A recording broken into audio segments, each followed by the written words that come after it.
Hola, buenas noches a todos. Les habla Marta Cadavid. Para las personas que no me conocen, hoy en nuestras cápsulas de fraude al desnudo.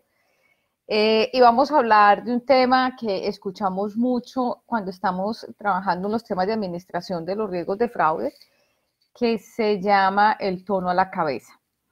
Me parece muy importante contarles de qué se trata, porque la semana pasada que estuvimos con Auditool y con todos estos profesionales maravillosos de casi 9 países trabajando con nosotros o estudiando con nosotros, preparándose con nosotros eh, para poder prevenir, detectar e investigar delitos financieros en sus compañías y poder mejorar eh, de muchas maneras su profesión. Hicimos mucho énfasis en este tema, el tono a la cabeza. Para ello quiero dar un ejemplo de qué significa. Entonces, ustedes de pronto escucharon a los papás y a los abuelos de que hace muchos años no existían los contratos, ¿cierto? Ni existían las notarías, ni las cámaras de comercio, sino que el par de señores se encontraban en un lugar determinado. eh, el uno le compraba al otro cierta cantidad de animalitos para levante, por ejemplo, hablemos de reses o vacas, y el otro le decía, en un mes exactamente aquí a la misma hora, yo le voy a pagar a usted lo que cuesta este negocio. ¿Firmaban un contrato? No, ellos no firmaban un documento.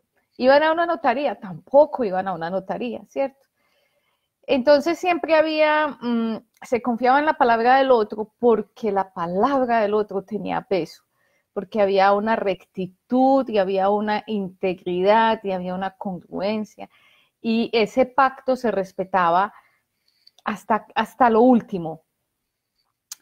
Otro ejemplo que les traigo es, por ejemplo, en una casa, en una familia, papá, mamá y hijos, o como ustedes lo quieran conformar, este hogar, y papá y mamá dicen, aquí se cierra la casa, la puerta a las 11 de la noche.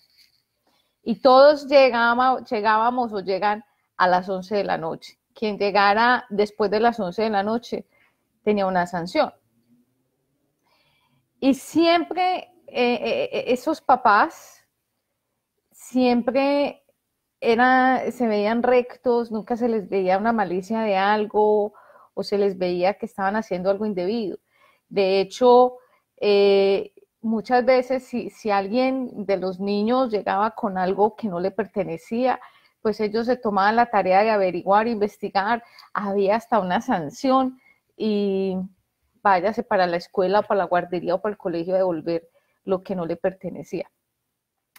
Y me acuerdo mucho que en muchas conversaciones que uno tiene, le dicen es que nunca se le vio algo raro, o es que a mi papá nunca se le vio enredado en una relación diferente a la de su esposa, y mi mamá siempre fue así, súper recta, disciplinada. ¿Ok? Eso es el tono a la cabeza. Y lo hemos tenido en nuestros hogares. ¿Y cómo se transforma o cómo se lleva eso a las empresas? Es la actitud férrea de no dejarse tentar. Por nada del mundo no dejarse tentar para aceptar o vivir en cualquier actividad antiética. No necesariamente tiene que ser fraude, no necesariamente tiene que ser financiamiento del terrorismo o lavado de activos.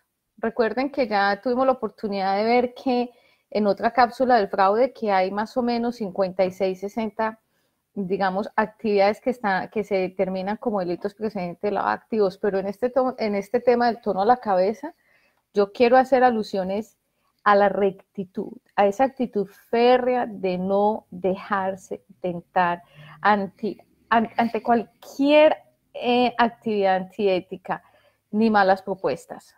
Ninguna.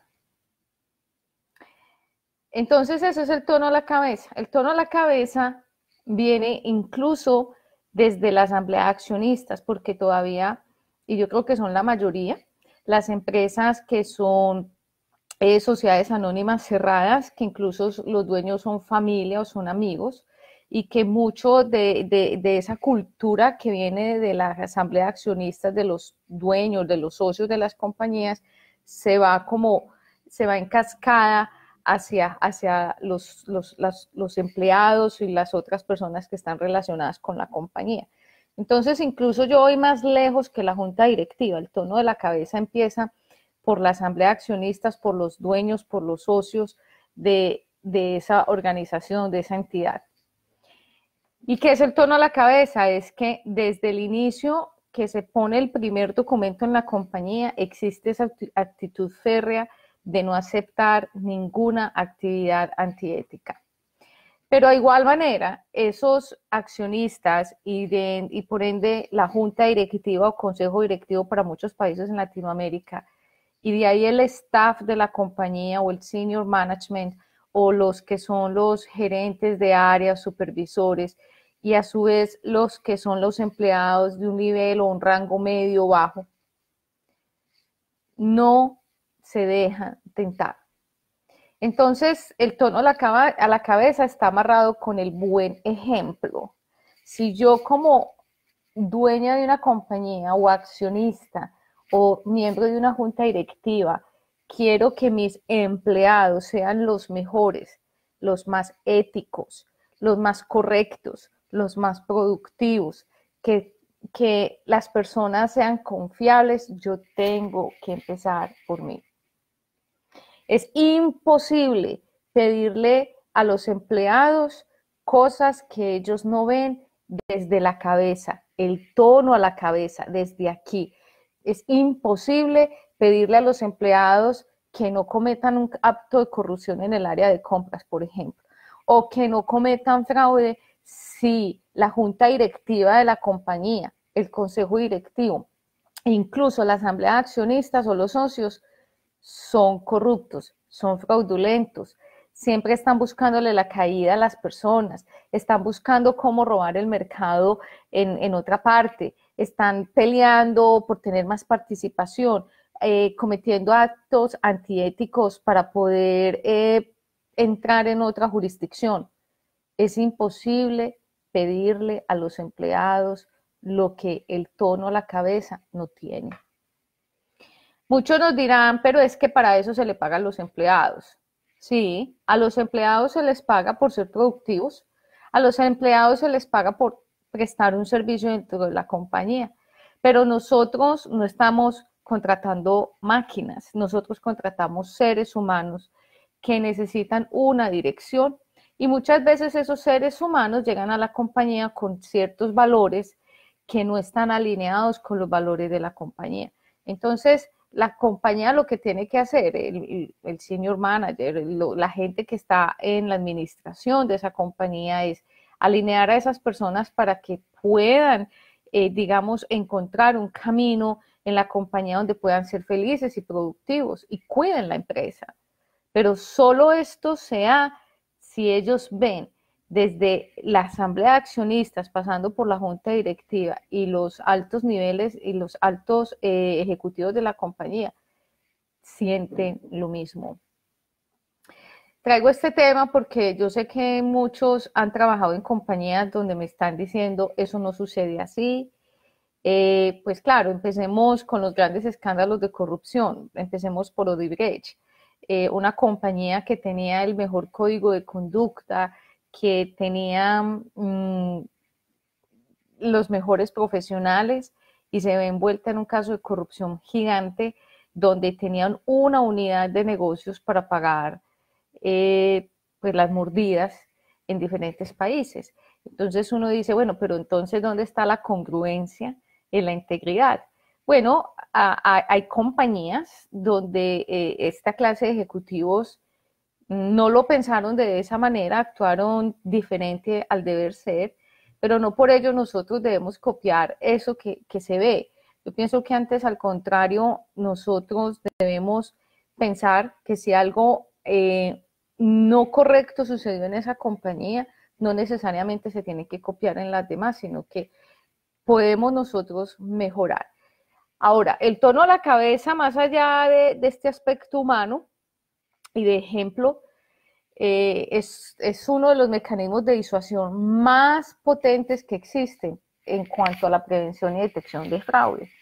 Muchos de los perpetradores, de las personas que desean entrar a la compañía para hacer mal uso de los recursos y llevárselos, estas personas buscan compañías donde hayan carencias de control o los controles sean muy laxos. Y uno de los mayores factores que llaman la atención en los perpetradores es cuando el tono a la cabeza es débil.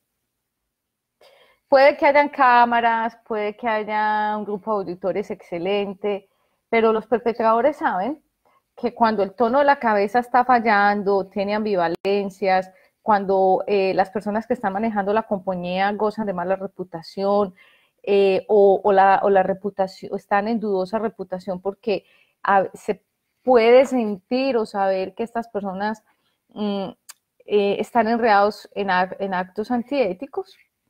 Entonces los perpetradores dicen, esta es la puerta de entrada para entrar a estas compañías y poder entonces cometer abuso e incluso cometer fraude. En cambio, hay compañías donde la actitud férrea de no dejarse tentar y no aceptar ninguna actividad antiética o acto antiético es tan fuerte que se conocen en el medio. Entonces dicen, por ejemplo, no, a esa compañía no se puede aplicar porque hacen ciertos exámenes para las personas para verificar y estar seguros que las personas sí son correctas.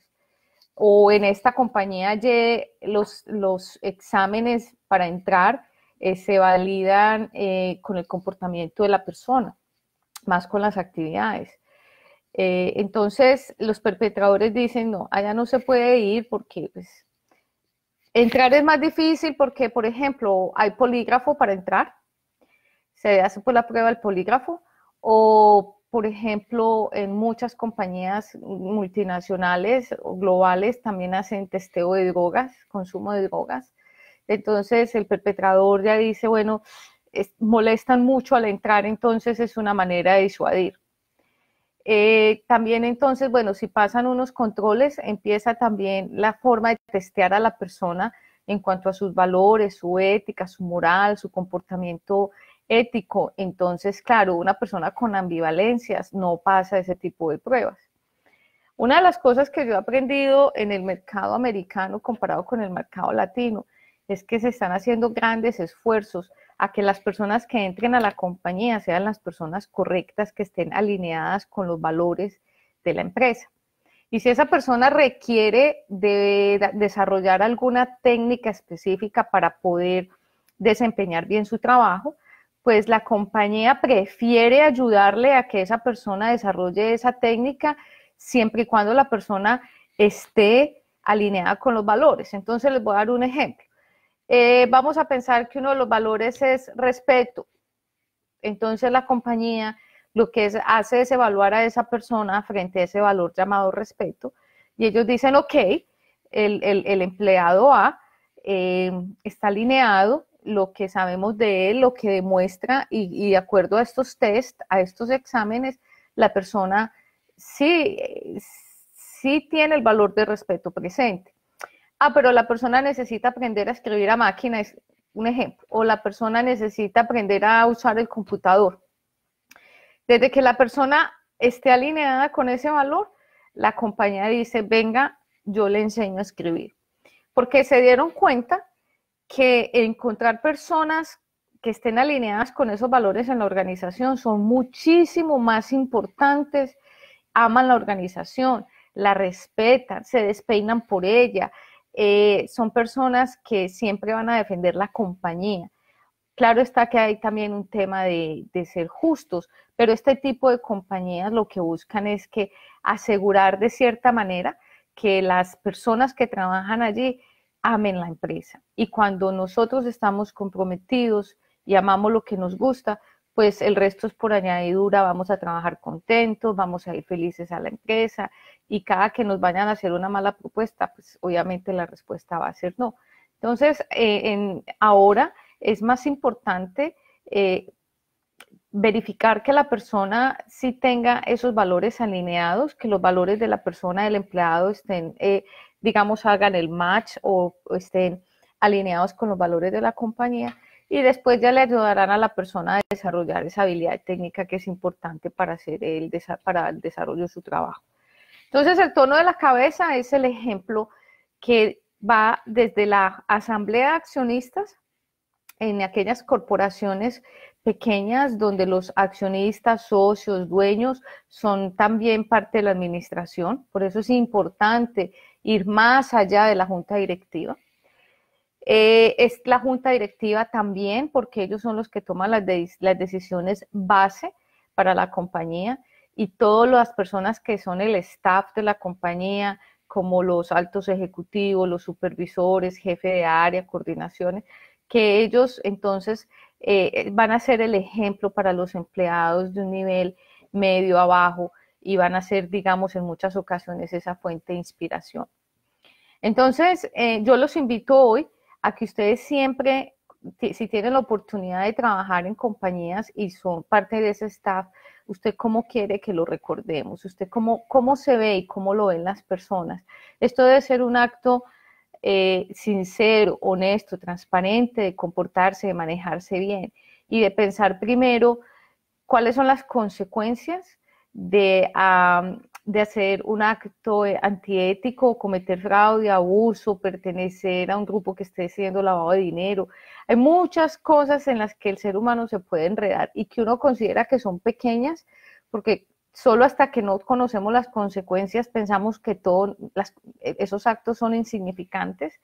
Sin embargo, recuerden que no existe delito grande ni delito pequeño, no hay fraude grande ni fraude pequeño, sino que se miden las consecuencias o el impacto de esas pérdidas, y ahí es donde nosotros determinamos si ese impacto, cuando se materializa ese riesgo, el impacto es grande o pequeño. Pero fraude es fraude, lavado es lavado, abuso es abuso. Entonces es cómo me comporto yo, que sea de una manera genuina, original, que ame lo que yo esté haciendo y que yo sea, que esté alineada con esos valores, y que si yo tengo unos propios valores, esos valores yo los pueda, me representen en todas partes, como quiere que lo recordemos. Entonces, en este tema de tono a la cabeza, significa es el ejemplo que nosotros como directores de área, miembros de junta directiva, incluso como accionistas, le estamos entregando a la sociedad, a nuestros empleados y a la familia, porque recuerden que la familia es la primera célula de la sociedad y que de allí nacen los comportamientos, si ustedes lo quieren llamar buenos o malos, pero no quiero hablar de entre gris, blanco, negro, simplemente muchas veces nosotros reflejamos lo que aprendimos en casa, y hasta que no somos conscientes de nuestro comportamiento no lo empezamos a cambiar. Bueno, muchas gracias a todos por vernos. Hola Juan, muchas gracias por estar aquí. Juan Alberto Restrepo de Colombia. Rubelio, muchas gracias a todos los amigos. Elisa desde Villavicencio. Vladimir desde Costa Rica, muchas gracias por estar aquí. Las personas que se unen desde México, Beto, muchas gracias. Cari, gracias por creer en este loco proyecto. Neiro, Mónica, todas las personas que se conectan desde mi página y la página de Auditool. Espérenme que tengo unas preguntas por aquí. Bueno, yo responderé las preguntas ahorita más tarde. Nos escuchan desde Paraguay, Guatemala. Gracias Mario, Carlos, Emilia desde Paraguay, Alfonso, Fabiola, Amelia, Fabiola. Sí, claro, ella dice que cada colaborador es muy importante, totalmente de acuerdo. Esto se tiene que volver, es una cultura, infortunadamente hay que llamarla antifraude, aunque no debiera, pero llamémosla de manera positiva, es una cultura de actitud férrea, de no dejarse tentar, de cero tolerancia a cualquier acto antiético, porque no solamente el fraude, el abuso es rampante en las compañías, y el impacto de la materialidad del abuso es enorme, así que más que el fraude, llamémoslo así, la cultura ética, y la cero tolerancia a cualquier acto antiético dentro de la compañía. Gracias por escucharnos, Marco, desde México, Guayaquil, Fernando. Hola, Vladimir, desde Bogotá. Yanira desde Colombia, nos escucha Sandra desde Bucaramanga y Jimmy Williams desde el Perú. Bueno, avisos parroquiales. La semana pasada estuvimos en Bogotá y tuvimos las cápsulas de Fraude al Desnudo con Luis Fernando García, que ya ahora es también colaborador de Auditul. Yo creo que nosotros todos nos tenemos que unir y crear un tejido social para poder continuar con esta cultura ética. Así que bienvenido, Luis Fernando, feliz de tenerte acá en este maravilloso grupo. Y estuvimos también con Julián hablando de lo que hacemos los auditores forenses. Recibimos por ahí un comentario que es bien, tienen toda la razón. Empezamos a hablar de auditores forenses y no terminamos con el tema porque nos encarretamos con otra cosa. Pero entonces, para redondearles la idea, ¿qué hacemos los auditores forenses? Nosotros llegamos a las compañías a resolver muchos de los problemas que ya se han causado por temas de fraude, lavado de dinero, piratería, cualquiera de estas conductas que generalmente conllevan al lavado de dinero, y nos llaman porque generalmente hay dos etapas de la investigación. Hay una parte de la investigación de estas conductas, donde el cliente, llamémoslo así, nos da el encargo y nos dice: yo quiero saber un promedio de la pérdida, más o menos desde cuándo se está causando el daño. Y ya con eso, la segunda etapa es si se va o no se va a juzgar. Entonces nosotros entramos a investigar desde varios puntos de vista. Julián Ríos es la persona que hace todo el tema de análisis, todo lo que es decomiso digital, todo lo que tiene que ver con dispositivos electrónicos, computadores, celulares, análisis de datos. Yo entro a hacer, por ejemplo, la auditoría forense, más de contratos, documentos, auditoría financiera, mucho análisis de fraude desde el SER, pero sigue siendo todo el tema de investigación. Juntos trabajamos de la mano, pues pienso que nos complementamos muy bien, y como nos explicó Luis Fernando García, que tiene una experiencia grandísima en el sector público con el DAS y con la Fiscalía en Colombia, ahora está en el sector privado. Él también ya tiene unas técnicas más avanzadas para entrar en casos muchísimo más, digamos, complejos, con unas de una mayor envergadura, sobre todo en casos grandes de corrupción en Colombia y con seguridad en Latinoamérica. Así que los tres tenemos una perspectiva un poquito diferente del trabajo, pero igual nos complementamos. Por eso, en un grupo de auditoría forense o de forenses o de investigadores, no se debe trabajar con una sola persona, porque generalmente se necesita el conocimiento de otros compañeros para complementar lo que se está haciendo. Por eso se habla que siempre debe ser un equipo de trabajo. Entonces, ofrezco disculpas porque no terminamos el tema en esa ocasión, pero a grandes rasgos esto es lo que hacemos. Segundo aviso parroquial.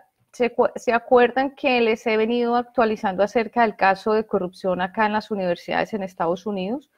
Bueno, pues acuérdense que hay dos actrices de cine muy famosas, no recuerdo los nombres, pero ya una de ellas, que pagó $15,000, se declaró culpable.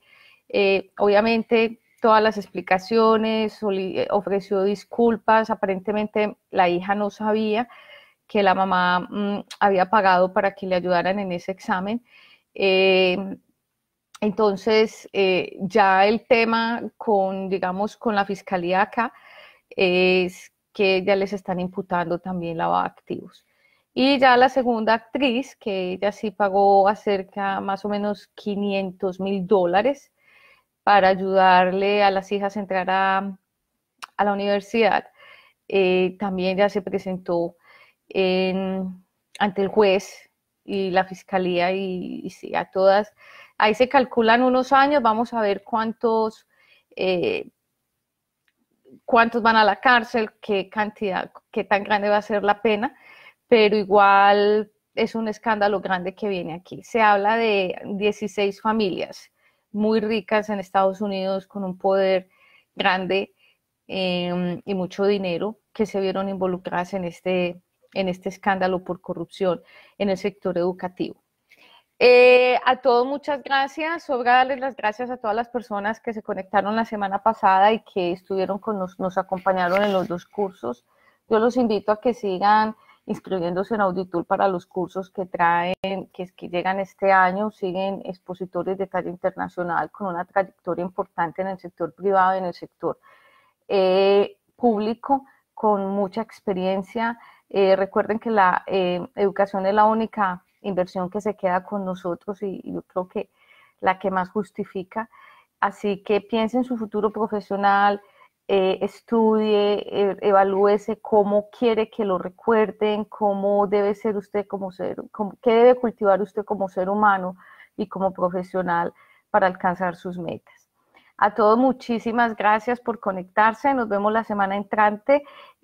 Cualquier inquietud la estaré resolviendo en unos minutos y bueno, y ojalá, por favor, denle en compartir.